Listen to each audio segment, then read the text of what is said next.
So on our educational segment tonight, I want to talk about investing in a city. Investing in a city you don't know or have not invested in before. What is it that lets me decide that this is a city I want to invest in? I am Christina Suter, and this is the Real Estate Breakthrough Show, where we talk about the reality of real estate, the mindset you need in order to face the reality of what it is, and tips and tricks to get you moving forward in investing. I am your host, Christina Suter. 5 specific sections that I want to look into about this city. First is population. Is my population increasing or decreasing? Real basic. I want to understand the size of the population of that city in relationship to other cities. I want to understand the median age. That's true. But most important, the single element under what I consider to be the population data is are they increasing? Is population increasing or is population decreasing? I want to invest in a city where the population is increasing. I do not want to invest in a city where population is decreasing. I can invest where population is flat if I choose to for a specific reason, but that doesn't make me the most happy. What makes me the most happy is having an increasing population. The second element that I look into is what I consider to be housing affordability. And there are different things that go into that, whether it's the cost of living index, median gross rents, median home value versus the state. What I care about is what is the income that people are making? The income that people are making, can they afford the houses and can they afford the rent? So it's really where the price of housing meets whatever my purpose is. If I'm looking to have a rental, then I want to be able to understand that the income in that part of the state or that part of the city meets the housing that I'm looking to purchase. Can they afford to pay their rents? If they can't, then obviously I don't want to purchase in that area because my rent to housing price is wrong. I want people to be able to afford the rental prices on the homes that I'm purchasing.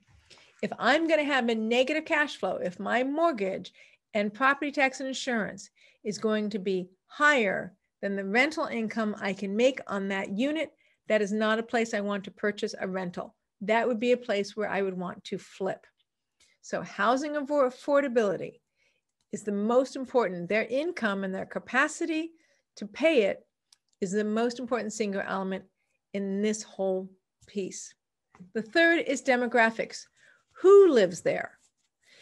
What I want to know is, are they single or are they married? What's their education? High school, bachelor's, graduate? I do want to know those things. But the most important single element I want to know in demographics is the primary race. I don't mean to be racist. That's not what I'm saying. What I'm saying is that I have particular populations that my housing will target. I love renting out to Hispanic families. That's my favorite. I grew up in a Hispanic white neighborhood. I like to be able to rent out to Hispanic families. But if I'm going to be in some elements in some areas of California, then I might want to understand whether my population is transient farm workers, or is my population going to be Asian buyers? Because there are certain things I have to avoid if I have an Asian buyer versus if I have a Hispanic buyer versus if I have a white buyer or a person of color, African American. I want to be able to understand who is my demographic that's living there, and I want to be able to produce whatever it is that that demographic is going to relate to. Okay, the fourth thing that I want to look at is quality of life. That's the area I call it. This involves things like the crime index. What's the level of crime in this particular area? What is the school like in this particular area? Is it considered a quality school? Not a great school. Is the crime index, are rapes high or are rapes low? Really, the thing that I look at in quality of life is the single most important is not crime. It is actually unemployment. I don't want to invest in neighborhoods where the unemployment is greater than 10%. Unemployment generally means higher vacancy on rentals. It also means it's harder to sell homes because there are less people capable of buying a home. It means retail malls don't do as well. I don't want to see a significantly high unemployment in an area where I invest in. And the fifth thing that I look at is community stability. And what I mean by community stability really is a mix of industries. Mixed, like, is there medical and tourism? Is there hospitality and sports? Is there, right, scientific industries, defense industries, and another major player, a university?